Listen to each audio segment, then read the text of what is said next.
Shalom, vamos abordar um pouquinho de assuntos relacionados ao Rosh Hashanah. Primeiro, eu vou ler aqui para vocês a primeira Mishnah do Tratado do Rosh Hashanah. Arba'a Rashi Shanim Hem. 4 são os anos novos. No judaísmo nós temos 4. Be'ehad ben Nissan, no primeiro dia de Nissan. Se vocês pesquisarem aí nos profetas, vocês vão ver que falam bastante sobre Nissan como sendo o primeiro mês do ano. Nissan seria o mês de Aviv. Então, Be'ehad ben Nissan, no primeiro dia de Nissan, é Rosh Hashanah Lamelachim Velregalim. É o Rosh Hashanah, o ano novo, para os reis e para os festivais. Para os reis, por quê? Porque o reinado, vamos supor, é aí que explica, muita gente acha que tem contradição no que consta no texto do Tanakh, por causa de certas, da falta de entendimento, falta de sapiência de como eram contados os reinados, os anos de reinados. Então vamos supor que um rei foi declarado rei no mês de Adar, que é o último mês do ano, que o primeiro mês seria Nissan. A gente não está falando agora do Rosh Hashanah que nós teremos hoje, à noite. Nós estamos falando do mês de Nissan. Lembrando bem, é o Rosh Hashanah para os reinados e para os festivais. É a partir daí que se conta. Então, se a pessoa foi declarado rei em Adar, Adar é o último mês do ano, quer dizer, o mês anterior a Nissan. Então, quando chegar o primeiro dia de Nissan, já é contado como se ele tivesse reinado um ano, apesar de que ele reinou apenas um mês. Então, é isso que eu acabei de explicar, que muitas pessoas acham que tem contradição, mas é por falta de conhecimento. Querem conhecer somente o texto da Bíblia, ou simplesmente ir contra tudo que veio na frente, e acham que tem algum problema aí, e não é isso. Então, Be'ehad Be'elul, Rosh Hashanah Lema'aseh Behemah. Então, no primeiro dia de Elul, Elul é o mês que vem antes de Tishrei, antes do Rosh Hashanah de hoje, né? É o mês que termina hoje. Então, no começo de Elul, é o mês é o ano novo para separação da dízima de animais. E aí, isso tudo vai ser esclarecido lá no tratado Bechorot, que é outro tratado que vai falar de Kodashim. E aí, nós entendemos que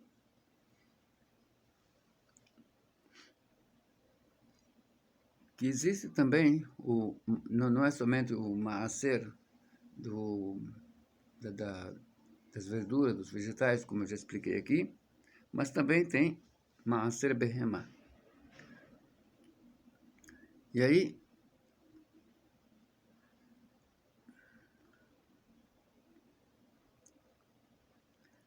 a questão é que não se separa o Maaser, a dízima,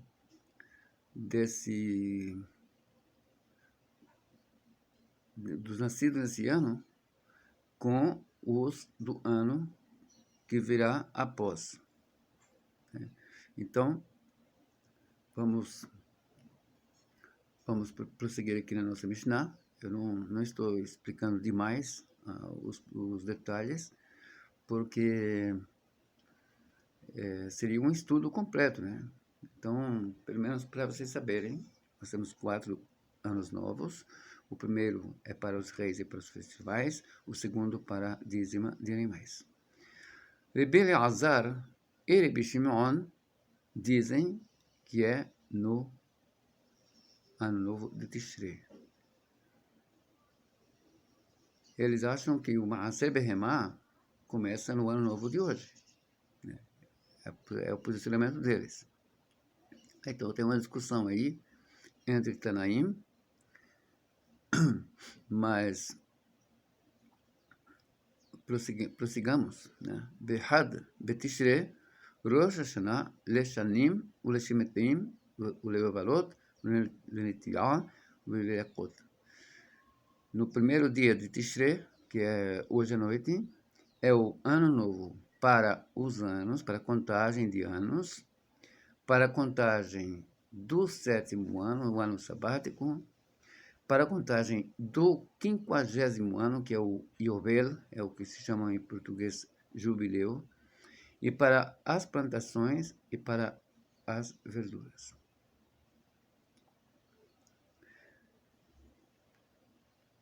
Behad B'Shivat, no primeiro dia de Shivat, é Rosh Hashanah La'ilan, que deveria Bet Shammai. No primeiro dia de Shivat é o dia do Ano Novo das árvores. Isso é de acordo com Bet Shammai, né? A escola de Shammai. Não é Shammai a pessoa, é a escola de Shammai. Bet Hillel Omerim Bahamisha Asarbo. Bet Hillel diz que não é no dia 1º, é no dia 15º, no dia 15 de Shivat. Pois bem, então nós aqui entendemos que para os anos, para a contagem de anos, a contagem é válida através do dia que vai começar hoje à noite. E agora eu quero primeiro lembrar para vocês a leitura do primeiro dia de Rosh Hashanah. Em todo lugar nós temos 2 dias em Rosh Hashanah, até mesmo em Jerusalém, até mesmo em Israel. Apesar de que todo Yom Tov, aqui fora de Israel, são 2 dias, mas lá é um dia só.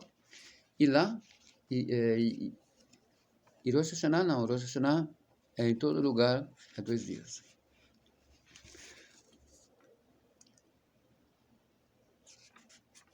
Então, nós temos aqui a leitura da Torá para Rosh Hashanah, que é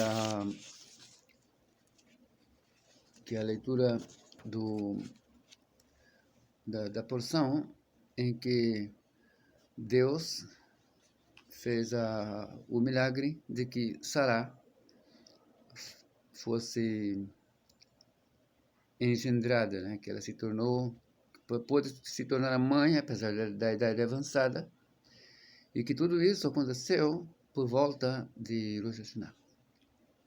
E há quem diga que também foi o caso de Haná, né? A mãe do profeta Shemuel.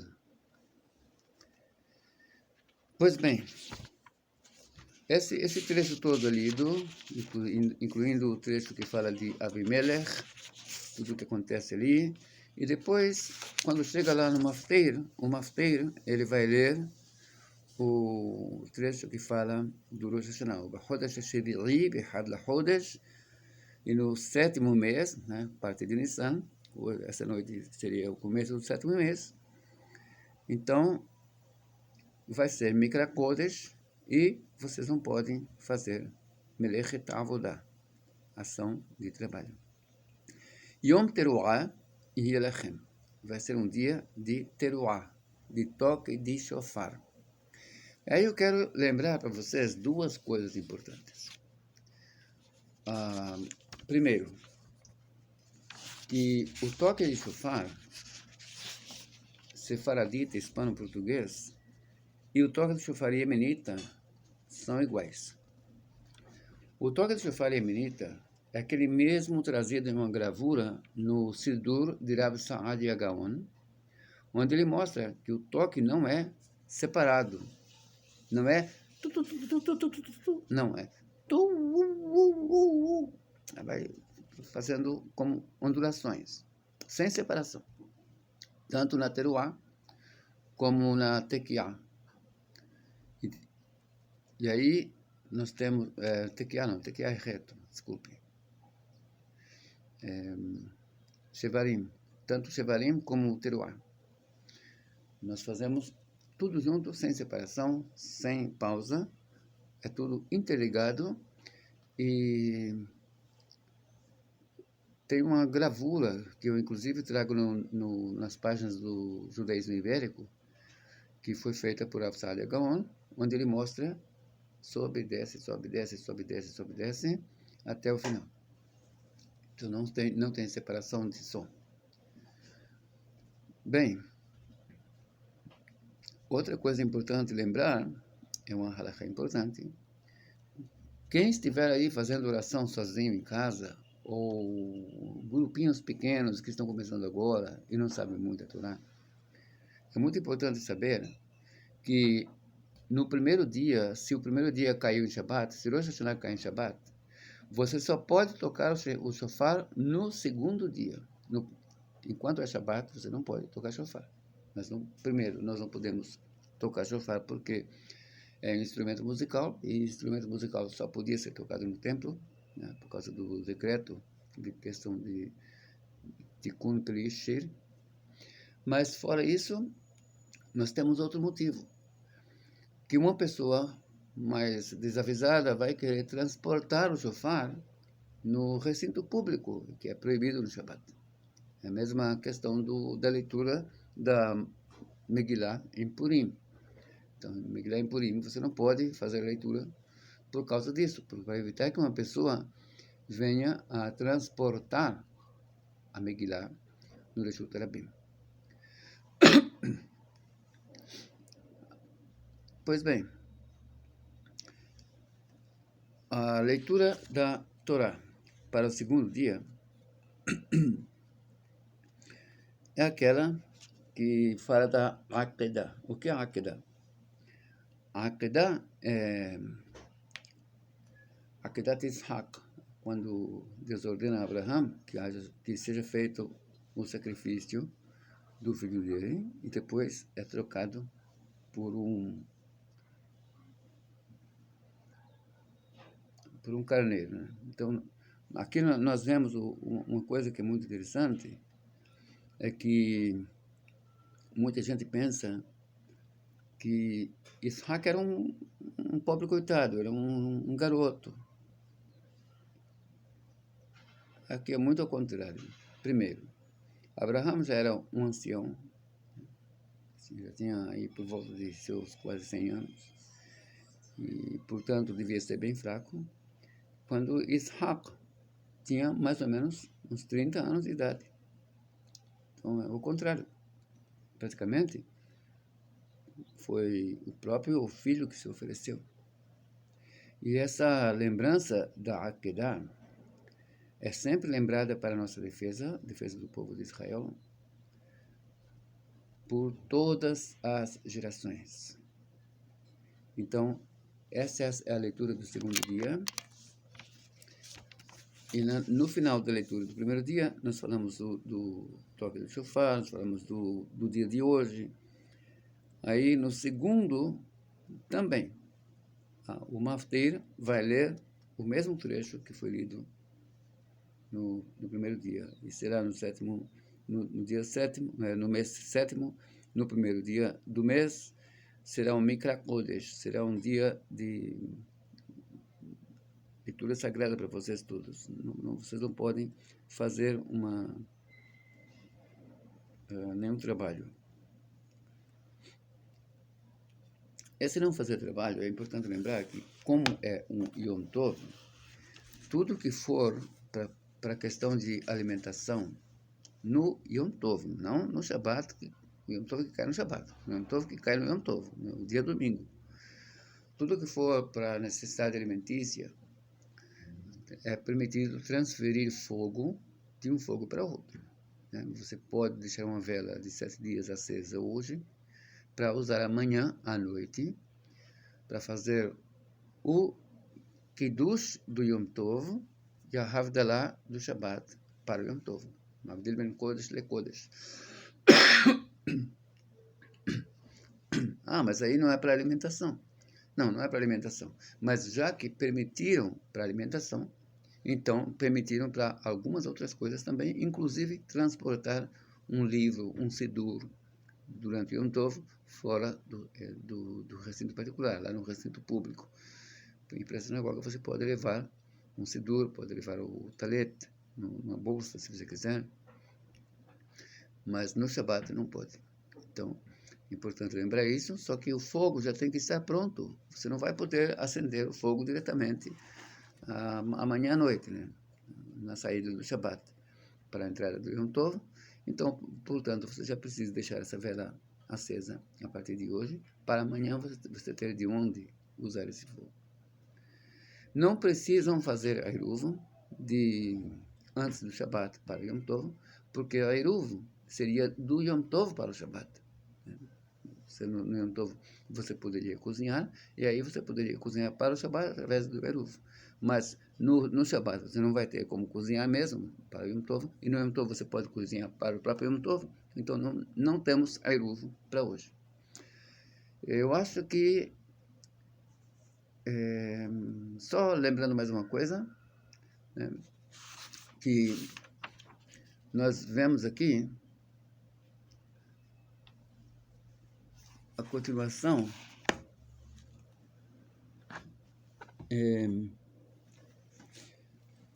algumas pessoas confundem aqui uma palavra, e eu quero abordar isto. Na Mishnah que eu tenho aqui, ela é tida como a segunda Mishnah. A Mishnah que eu tenho aqui é a Mishnah de manuscritos yemenitas. Mas eu acho que nas Mishnayot comuns, por aí, da impressão Vilna, seria a continuação da primeira Mishnah. Então, eu quero isso só por causa de uma palavra que eu quero esclarecer para vocês, e com isso eu vou terminar o vídeo por hoje. Be'arba'a perakim ha'olam nidon. Em 4 épocas, 4 capítulos do ano, o mundo é levado a julgamento. Befesach al hatevuah. No Pesach, na festividade do Pesach, sobre a Tevuah, sobre questão de plantação, né? Tevuah seria plantação de cereais. No caso aqui, a palavra Tevuah, realmente, no sentido prático, ela se refere à palha. Mas aqui o sentido é esse. Ba'aseret al perot ha'ilan. Ba'aseret, o que é Aseret? Aseret é a festa interruptora, ou seja, eu já acho que já abordei aqui o tema de fazer em luto durante a Sefirat HaOmer, e que isso seria algo que, primeiro, não tem fonte nos Rishonim, e não tem fonte a não ser no costume geral do povo, e que isso seria uma coisa meio errada. Por quê? Porque esse período, na verdade, seria quase como se fossem Hol HaMoed, ou seja, de Pesach até Shavuot é um período de contagem, que esse período une Pesach a Shavuot. Shavuot é chamado Aseret. Aseret vem da palavra Asar, parar, interromper. Então, a interrupção real de Pesach está em Shavuot. Mas, bem, deixemos o assunto, porque é muito polêmico. Nós, os discípulos de Rebbe Moshe ben Maimon, não guardamos essas coisas, não achamos que tem que ser proibido fazer casamentos durante esse período, mas deixemos esse assunto para não polemizar com pessoas que são adeptos aí do cabalismo, do misticismo, e que acham que nós temos sim que fazer esse período de luto por causa dos discípulos de Rebbe Akiva. Pois bem, e aí, o Rosh Hashanah de hoje, Kol Baei Olam, todas as pessoas, todos os seres humanos, judeus, não judeus, Oberim Lefanav Kivnei Maron, passam diante dele, diante de Deus, como Bnei Maron. Aí tem pessoas que falam Marom, entendem que o Maron seria como filhos do Altíssimo, né? Que Marom significa isso, mas aqui é Maron. E Maron significa curral, significa um lugar onde você coloca as ovelhas para serem guardadas. Passam como ovelhas, como rebanhos, e não como filhos do Altíssimo. Por isso, esse é o motivo especial que eu quis ler esse trecho para vocês terem essa consciência, porque nós falamos isso também durante as orações. O Hag, desculpe, Sheneemar, Hayaser Yahad Libam, Hamevin El Kol Ma'asehem. Como está escrito, aquele que cria em conjunto os seus corações e aquele que entende todos os seus atos, todos os seus feitos.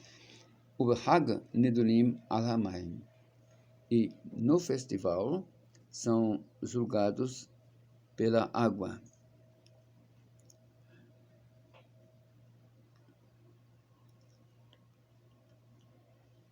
E essas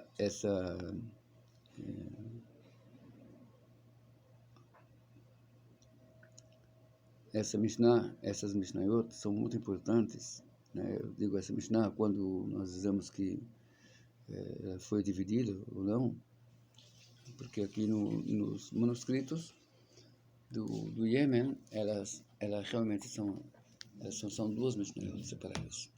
Mas me parece que eu me lembre bem, no Vilna, na edição Vilna, que são livros impressos, elas foram colocadas como uma Mishnah só. Então, desde já, eu desejo a todos vocês um feliz ano, 5.784, a partir de hoje à noite, e que nós tenhamos uma boa decisão a partir de Deus, porque hoje nós seremos julgados. O dia de Rosh Hashanah é um julgamento, como a gente acabou de falar, todos passam diante dele como se fossem ovelhas, como se fossem rebanhos. E Deus decide quem vai viver, quem vai morrer, tudo o que vai acontecer vai ser decidido a partir de Rosh Hashanah. Aí dizem que algumas coisas podem ser revogadas até Yom Kippur. Não vou acrescentar aqui até o final de Sukkot, porque eu sei que alguns rabinos dizem isso, mas isso não tem fundamento nenhum. O fundamento mesmo é até Yom Kippur. Então, muitas decisões que vão sair ficam pendentes para serem revogadas até Yom Kippur, dependendo de nossos atos, nosso arrependimento, nosso deixar o mal feito e procurar andar pelos caminhos de Deus. Então, espero que todos nós já tenhamos, desde Rosh Hashanah, uma Hatimah Tová, e que nós possamos prosseguir num ano abençoado e que todo o povo de Israel possa ser redimido esse ano. Nosso Beit HaMikdash que seja reconstruído e que nós possamos estar numa situação melhor como povo e como pessoas em particular. Depois desse julgamento que passamos nesse dia. Desejo a todos um Shabbat Shalom. Falando como se dizem entre os sefaraditas hispano-portugueses, Tizkula Shanim Rabot. As respostas, todos respondem Ne'imot Vetovot. Quer dizer, tenham o mérito de muitos anos. E a pessoa responde que sejam agradáveis e que sejam bons. Ou simplesmente muitos anos. Tenhamos muitos anos. Então, Shabbat Shalom e Shana Tová ou Mevurechet para todos.